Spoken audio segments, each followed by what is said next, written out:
మీనం వారికి గనక చూసుకున్నట్లయితే ఇక్కడ మీ లగ్నాధిపతి గురువు అవుతాడు కాబట్టి ఎప్పుడైతే లగ్నాధిపతి గురువు అవుతున్నాడో ఈ కారకుడు బాగున్నప్పుడు మీకు ఆధ్యాత్మిక సంబంధించిన లేకపోతే టీచింగ్ ట్రైనింగ్ రూపంలో డబ్బులు ఇస్తాడు ఇక్కడ.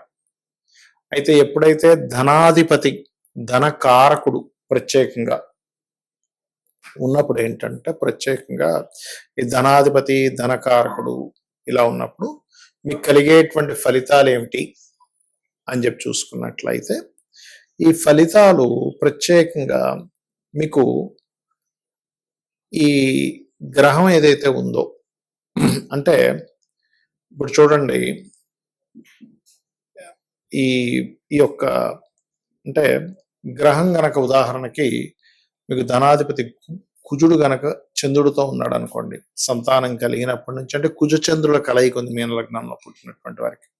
సంతానం కలిగినప్పటి నుంచి లేకపోతే ఒక ఫ్రెండ్ ద్వారా లేకపోతే ఒక ఫుడ్ రిలేటెడ్ బిజినెస్ ద్వారా వాటర్ రిలేటెడ్ బిజినెస్ ద్వారా లేకపోతే ప్రయాణంలో ఎవరో సడన్ గా పరిచయం అయ్యారు వెళ్తూ ఆ పరిచయం అసలు కొన్ని కోట్ల ట్రాన్సాక్షన్స్ కూడా దారితీసిన కేసెస్ నేను చాలా చూశాను. ఎందుకంటే చంద్రుడు ప్రయాణానికి కారకుడు. ఆ ప్రయాణానికి కారకుడైనటువంటి చంద్రుడు ఈ కాంబినేషన్స్ లో ఉన్నందుకు అటువంటి ఫలితాలు ఇస్తూ ఉంటాడు. అలాగే మరొక విషయం ఏంటంటే ఇక్కడ ఇందులో మీకు గనక ఉదాహరణకి ఈ చంద్రుడు గనక బాగున్నాడు, కుజుడు బాగున్నాడు, షేర్ మార్కెట్లో కూడా కలిసి వస్తుంది ఇక్కడ. అలా కాదండి మేము వివాహం తర్వాత నుంచి నాకు బాగా కలిసి వచ్చింది అంటే కుజ బుధులు. అయితే ఈ కుజ బుధులు డిఫరెంట్ కాంబినేషన్. ఇది ఎలాంటి డిఫరెంట్ కాంబినేషన్ అంటే అసలు ఎక్స్పెక్ట్ చేయలేం. బాబోయ్ ఏంటిది, ఇది గొడవను ఇస్తుంది, ఒకవైపు వాగ్వివాదాన్ని ఇస్తుంది, ఒకవైపు ఇటువంటి సిచ్యువేషన్స్ కూడా క్రియేట్ చేస్తూ ఉంటుంది. కాబట్టి అది మరి కొంతమందికి అత్తయ్య ద్వారా మామయ్య ద్వారా కలిసి వస్తూ ఉంటుంది. మామ ద్వారా కలిసి రావాలంటే మీ యొక్క లగ్నాధిపతి అయిన గురువు ధనాధిపతి అయినటువంటి కుజుడితో కలిసి ఉన్నప్పుడు అది ముఖ్యంగా ఫ్యాక్టరీస్ అని, భూములని, లేకపోతే ఏదైనా ఒక ఫైరీ రిలేటెడ్ మిషనరీ రిలేటెడ్ సంబంధం మూలంగా ధనయోగం వస్తుంది. ఇక్కడ ఇది అత్తయ్య ద్వారా రావాలంటే, మామయ్య ద్వారా అంటే శుక్ర కుజుల సంబంధం. గురువు కుజుడు ఈజ్ అత్తయ్య ద్వారా, కుజుడు శుక్రుడు ఈజ్ మామయ్య ద్వారా.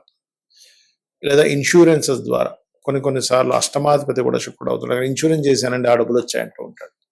అంటే ఇక్కడ మీరు అర్థం చేసుకోవాల్సింది జ్యోతిషాస్త్రంలో ప్రతిదీ యోగం అంటాడు.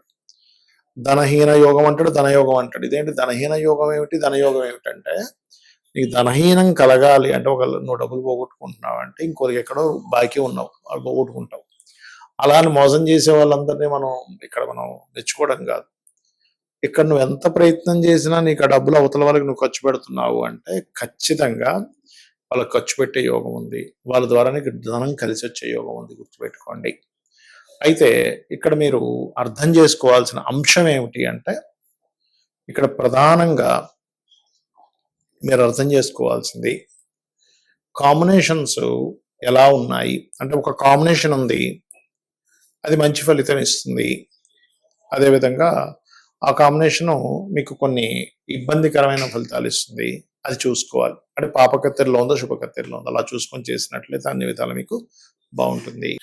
కొంతమందికి ఎలా ఉంటుందంటే తల్లి ద్వారా వస్తుంది. తల్లి అన్ని చూసుకుంటుంది పాపం, వాళ్ళకి చిన్నప్పటి నుంచి అన్ని ఎవ్రీథింగ్. మదరే మెయిన్ బోన్ సపోర్ట్ గా ఉంటుంది. అలాంటప్పుడు ఏమిటంటే మీ లగ్నానికి 4వ అధిపతి ఎవరో చూసుకోవాలి. మీది ఏ లగ్నం అయినా, మేషం కావచ్చు, వృషభం కావచ్చు. ఇప్పుడు మేషం అనుకోండి, చంద్రుడు ధనాన్ని ఇచ్చే కారకుడితో ఉన్నాడా? ఇక్కడ ఏంటంటే చంద్రుడు కనుక శుక్రుడితో ఉన్నాడు, ధనయోగం ఫైనాన్షియల్ గా బాగా మదర్ ద్వారా వస్తుంది.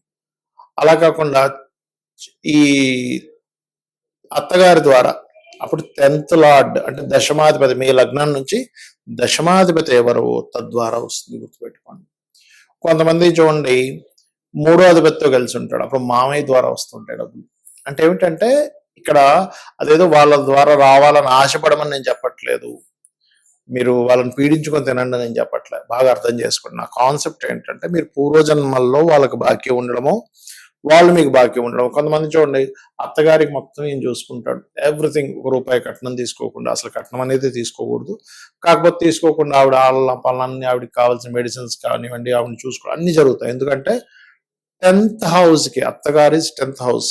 10th హౌస్‌కి రుణం పడి ఉన్నాడు జాతకుడు. కొంతమందికి భార్యని ఇంకా ఆవిడకి ఏం కావాలో అన్నీ కొనిస్తూ ఉంటాడు. కొంతమంది ఇతను ఏ జాబు చేయకుండా ఇంట్లో ఉంటే భార్య మొత్తము కూడా సంపాదించి ఇతనికి ఏం కావాలో అన్నీ చూసుకుంటూ ఏమాత్రం కించపరచకుండా కూడా చూసుకుంటారు కొంతమంది. అది ఎందుకు అంటే కొంత వీళ్ళ మంచితనం ఉంటుంది అక్కడ. వీళ్ళేదో పాపం గొప్ప విషయాల కోసం ట్రై చేస్తూ ఉంటారు.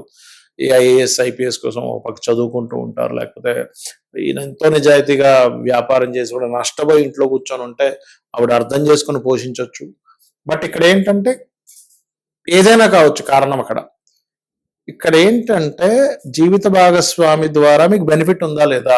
సింపుల్ గా ఏం చెప్తుంది? 7th and 2nd కాంబినేషన్స్ పుష్కలంగా బ్రహ్మాండంగా ఉన్నాయి. మహాదశలు నడుస్తున్నాయి. ఇక్కడ ఏంటంటే మనకి ఆ మహాదశ నడుస్తుందా లేదా కూడా చాలా ముఖ్యమైనటువంటి అంశం. మహాదశ నడవలేదు మీకు వేస్ట్ అది. ఎప్పుడో 70 ఏళ్ళకు వస్తుంది. ఏం చేసుకుంటాం 70 ఏళ్ళకు వస్తే? అప్పుడు ఏదో ఇంట్లో కూర్చొని ఉంటే ఎవడు పెడుతూ ఉంటాడు. అలా కాకుండా కొంతమందికి చూడండి, భార్య లేదా భర్త ఆ యొక్క బిజినెస్ లో ఎంటర్ అయితే డబ్బులు వస్తాయి. అప్పుడు కూడా సప్తమం ధనయోగాన్ని ఇస్తుంటుంది. చాలా మంది ఏం చేస్తారు, పార్ట్నర్షిప్ అనగా వద్దనేస్తారు. వద్దడం కాదు, జాతక చక్రంలో ఏముందో చూడాలి. పార్ట్నర్షిప్ ద్వారానే కలిసి వచ్చే ఉంటాయి. నేను ఒక జాతకం చూసినప్పుడు అతనికి ఏంటంటే, జాతకం చూస్తే అసలు ఏమీ అస్సలు అంటే అసలు బాగాలేదు. ఏంటి అసలు ఏంది బా ఉంటది, మీరు ఏదైనా కొంచెం మీరు సొంతంగా కాకుండా పార్ట్నర్షిప్ ఏమైనా చేయండి అంటే ఆయన ఒకటే మాట అన్నాడు, సార్ నేను పార్ట్నర్షిప్ చేసినప్పటి నుంచి నా లైఫ్ బాగుందండి అన్నాడు. ఎందుకంటే అతనికి పార్ట్నర్ ద్వారా ధనయోగం ఉంది. ఒక లారీతో ప్రారంభించాడు ఆయన. ఒక్క లారీతో ఇంట్లో ఉండే కొంచెం బంగారం తీసుకెళ్ళేదో లారీ కొన్నాడు. ఆయనతో పాటు ఇంకొక ఆయన కలిసి కొన్నాడు. 10 లారీలు అయిపోయాయి. కూర్చున్న దగ్గర లక్షలు వచ్చి పడుతుంది. అంటే ఏమిటి? అది పార్ట్నర్ ద్వారా ధనయోగం ఉంటే జీవిత భాగస్వామిని పార్ట్నర్ చేసుకోవచ్చు. బయట పార్ట్నర్స్ ద్వారా కూడా ధనయోగం వస్తుంది. అంటే ఇక్కడ మీరు అర్థం చేసుకోవాల్సిన విషయం ఏంటంటే, ధనము ఏ రూపంలో ఉంది? ఒక స్త్రీ మూలకంగా ఉందా? శుక్రుడు ఇస్తాడు. ప్రేమ మూలకంగా ఉందా? పంచమం. ఒక్కోసారి పంచమం ప్రేమనే కాదు, సంతానం కలిగిన తర్వాత కూడా డబ్బులు వస్తాయి, గుర్తుపెట్టుకోండి. అంటే మీకు ఆ పర్సన్ పర్టికులర్ గా ఒక మనిషితో యోగం ఉన్నప్పుడు ఆ పర్టికులర్ జీవుడు అక్కడే జన్మిస్తాడు, గుర్తుపెట్టుకోండి. ఆ సర్కిల్లోనే జన్మిస్తాడు, అక్కడ ఉండే దాంట్లోనే జన్మిస్తాడు. ఆ పర్టికులర్ స్కూల్కే వెళ్తాడు, ఆ పర్టికులర్ కాలేజీకే వెళ్తాడు, ఆ పర్టికులర్ జాబ్కే వెళ్తాడు. అక్కడ ఎవరో పరిచయం అవుతారు, లేదా ఆ పర్టికులర్ మనిషినే పెళ్లి చేసుకుంటాడు. బికాజ్ ఆఫ్ దాన్నే యోగము అంటుంది జ్యోతిష్ శాస్త్రం. యోగం అది ఇబ్బంది పెట్టేదైనా యోగమే అంటుంది, మంచిదైనా యోగం ఉంటుంది. ఎందుకంటుందంటే ఇబ్బంది పెట్టేదైనా యోగం ఎందుకు అవుతుందంటే, ఇబ్బంది పడుతున్నావు నువ్వు, కానీ కర్మని తొలగించేసుకుంటున్నావు. సో కర్మ తొలగిపోవడం కూడా యోగమే కదా, మంచి కూడా యోగమే. ఎందుకంటే నీ కర్మని అనుభవిస్తున్నావు, రావాల్సిందని అనుభవిస్తున్నావు, నీ కర్మను తొలగించుకుంటున్నావు. కాబట్టి 2 యోగాలే. అయితే ఇక్కడ చాలా మందికి ఏమండి, మాకు పార్ట్నర్స్ ద్వారానో లేకపోతే ఎవరి ద్వారా రావాలనుకుంటున్నాము అనే ఒక చిన్న ఆశ ఉంటుంది. అప్పుడు ఏ గ్రహం ద్వారా అయితే పాడై మీరు ఇబ్బంది పడుతున్నారు ఆ గ్రహానికి దానం ఇచ్చుకోవాలి. అంటే ఉదాహరణకి రవి ద్వారా కంబస్ట్ అయింది, గోధుమలు దానంగా ఇవ్వడం, సూర్య నమస్కారాలు చేసుకోవడం. చంద్రుడి ద్వారా అయింది, అయితే చంద్రుడి ద్వారా అయ్యి చంద్రుడు స్పాయిలే కనుక శుక్రుడితో ఉంటే మీకు చాలా అంటే చాలా మటుకు స్త్రీల మూలంగా నష్టపోవడం జరుగుతుందండి. రావడం పక్కా పెట్టండి, ఎవరో పరిచయం అవడం మనం చూస్తూ ఉంటాం. ఫేస్బుక్స్ లోని ట్విట్టర్స్ లోని ఎవరో పరిచయం అయ్యారు, నేను ఇంక ఇండియాకి వచ్చేస్తున్నా అని చెప్పారు. తెర చూస్తే వాళ్ళదేదో మన ఫ్లైట్ ఎయిర్పోర్ట్ లో బ్లాక్ అయిపోయింది, ఆ డబ్బులు కడితే కానీ అది రాదన్నారు. ఇలాంటివన్నీ మనం వింటూ ఉంటాం. వాడు డబ్బులు కడతాడు. లేకపోతే శుక్రుడి ద్వారా పాడైతే ఏమవుతుందంటే, కొంతమంది వాహనం పెడతాడు, అసలు అది యాక్చువల్ ₹1,00,00,000 వాడు 30 లక్షలకి అమ్మేస్తున్నా అంటాడు. ఎందుకంటే నాకు సడన్ గా అర్జెంట్ ఉందండి, నేను ఎక్కువ నడపలేదు దాన్ని, నాది ఫలానా సోసోనగా నా డబ్బులు కట్టేస్తాను. తీరా చూస్తే అంత ఫేక్ ఉంటుంది. ఫేక్ ద్వారా డబ్బులు పోతున్నాయంటే చాలా క్లియర్ గా మహాదశ గోచారం అంటే ధనస్థానాన్ని కేతు సంబంధం కలిగి ఉంటుంది.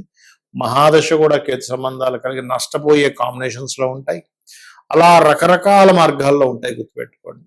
కాబట్టి మీరు ఒకటే గుర్తుపెట్టుకోవాలి, ఒక రిలేషన్లోకి వెళ్ళేటప్పుడు అది లవ్వా, లేకపోతే రకరకాల రిలేషన్సా, లేకపోతే జీవిత భాగస్వామా, వాళ్ళతో మీరు ఏదైనా మనీ రిలేటెడ్ సంబంధించిన లావాదేవీలు నడిపేటప్పుడు ఆ లావాదేవీ ద్వారా మీకు నష్టం ఉందా, లాభం ఉందా, ఇది ముఖ్యంగా తెలుసుకోవాలి. శ్రీమాత్రే నమః.